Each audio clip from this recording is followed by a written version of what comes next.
ಈಗ ರಾಜ್ಯದಲ್ಲಿ ಒಂದು ಕಡೆ ಬರಗಾಲ, ಮಳೆ ಕೊರತೆ ಇದೆ, ಮತ್ತೊಂದು ಕಡೆ ಒಳ್ಳೆ ಮಳೆನೂ ಆಗ್ತಾ ಇರತಕ್ಕಂಥ ಪ್ರದೇಶವೂ ಇದೆ.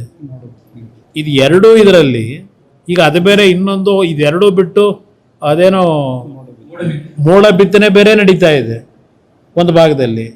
ಇದೆಲ್ಲ ಇದ್ದು ರಾಜ್ಯದ ಮುಖ್ಯಮಂತ್ರಿಗೆ ಅವರ ಮಂತ್ರಿಗಳಿಗೆ ಹೇಳ್ತಕ್ಕಂಥದ್ದು, ಬಹುಶಃ ನಮ್ಮ ರಾಜ್ಯದಲ್ಲಿ ಇನ್ನು ಕೃಷಿ ಸಚಿವರು ಮುಖ್ಯಮಂತ್ರಿಗಳೇ ಇರಬೇಕೇನೋ, ಇನ್ನೂ ಯಾರನ್ನೂ ಮಾಡಿಲ್ಲ. ಅದರಿಂದ ಇವತ್ತು ಈ ರಾಜ್ಯದ ಸರ್ಕಾರಿ ಕೇಳ್ತಕ್ಕಂಥದ್ದು, ಯಾವ ಭಾಗದಲ್ಲಿ ಡ್ರಾಟ್ ಏರಿಯಾ ಇದೆ, ಯಾವ ಭಾಗದಲ್ಲಿ ಫ್ಲಡ್ಸ್ ಇದೆ ನೋಡಿ ತಕ್ಷಣ ಯಾವ ರೀತಿ ಕೆಲವು ಕೆಲಸಗಳಾಗಬೇಕಾಗಿದೆ.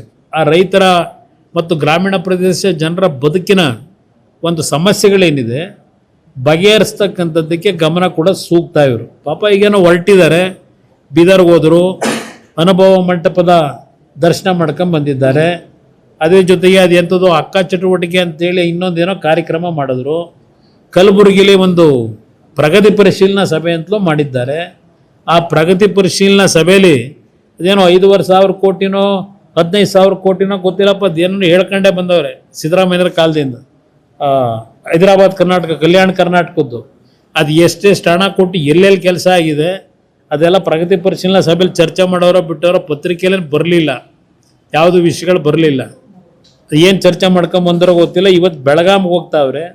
ಬೆಳಗಾವಿಲಿ ಆಲ್ರೆಡಿ ಮಹಾರಾಷ್ಟ್ರದ ಧಾರಾಕಾರ ಮಳೆಯಿಂದ ಇವತ್ತೇನು 1 ಲಕ್ಷ 1.5 ಲಕ್ಷ ಕ್ಯೂಸೆಕ್ಸ್ ನೀರು ಆಲ್ಮಟ್ಟಿಗೆ ಹರಿದು ಬರ್ತಾ ಇದೆ. ಡ್ಯಾಮ್ ತುಂಬ್ತಾ ಇದೆ. 10 ಅಂದರೆ ದಿನಕ್ಕೆ 10-12 TMC ನೀರು. ಅಲ್ಲಿ ಜನ ಏನೇನು ಬವಣೆ ಅನುಭವಿಸ್ತಾವ್ರೆ ಆ ಮಳೆಯಿಂದ.